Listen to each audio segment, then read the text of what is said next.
A critical situation is considered any situation which has the potential to cause harm to either the youth worker, young person, or others. When responding to a critical situation, as a youth worker, it is important to remain calm and project confidence, both verbally and through your body language. Be aware of your personal safety, including available opportunities for immediate exit. Keep others safe and free from harm, which can include assessing opportunity to warn or inform others. If safe, remove all possible objects that can be used to cause harm. Do not become aggressive or violent yourself, and if force is required, use the least amount possible. It is essential as a youth worker that appropriate closure or follow-up on a critical situation is completed. This is typically in the form of completing an incident report in accordance with organisational guidelines and participating in a debriefing exercise which involves assessing the critical situation to identify triggers, responses and outcomes as to determine opportunities for continuous improvement.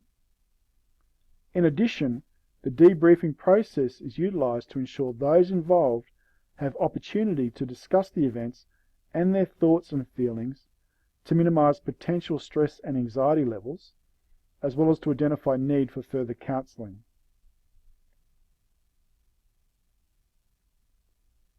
Reducing the likelihood and occurrence of critical situations is one of the goals of youth work. To achieve this, youth workers employ such strategies as behavioural observation and behaviour modification. Let's start by looking at behavioural observation. Behavioural observation is a process completed by youth workers by utilising an ABC chart.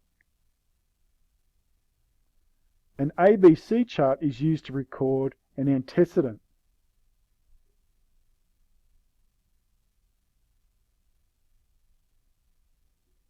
which is the event that occurred before the behaviour was exhibited. This can include what the person was doing, who was there, where they were, what sights, sounds and smells were observed, as well as the number of people that were in the environment. An ABC chart is also used to record details about the behaviour.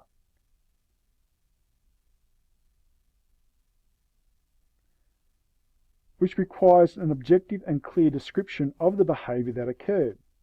For example, the young person broke a window. Finally, an ABC chart is used to record the consequence, or what occurred after the behaviour, or the consequence of the behaviour. For example, other clients, such as young people, moved away from the young person that was upset. By recording critical situations using an ABC chart, the youth worker can then plot a young person's behaviour on a behavioural frequency chart.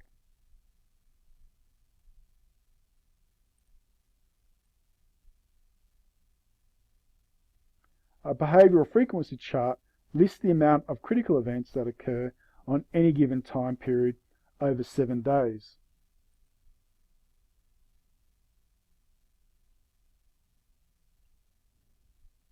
This allows the youth worker the opportunity to assess for behavioural patterns. For example, critical events may be confined to a Tuesday, and on further investigation it is determined that every Tuesday the young person has an appointment with a legal representative in relation to the young person's criminal charges. This serves as an antecedent for a critical event.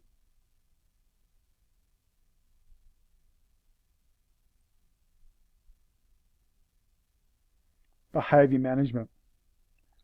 Behaviour management or behaviour modification is considered the efforts undertaken by one person, such as a youth worker, to change behavioural responses of another person, such as a young person. In simple terms, behaviour is often a result of a stimulus. Consider your behavioural responses to the stimulus of boredom. Are your behavioural responses constructive, indifferent, destructive, or even antisocial? Behaviour management accepts that the stimulus will always be ever present, but our behavioural responses to the stimulus can be changed.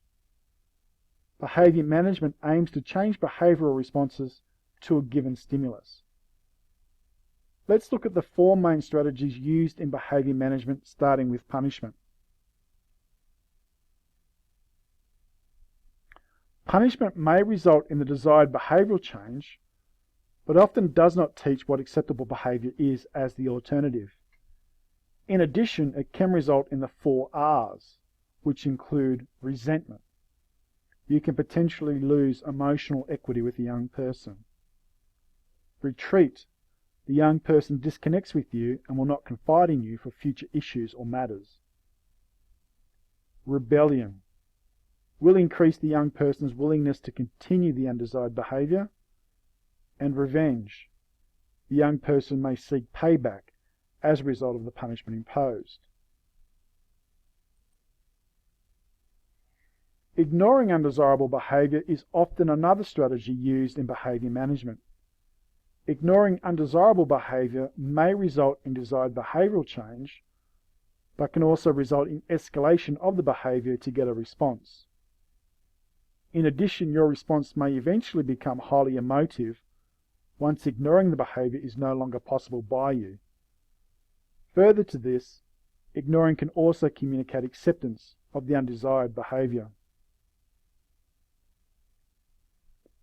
Another approach to behaviour management includes negative reinforcement, which is a strategy used to promote desired behaviour through negative consequence.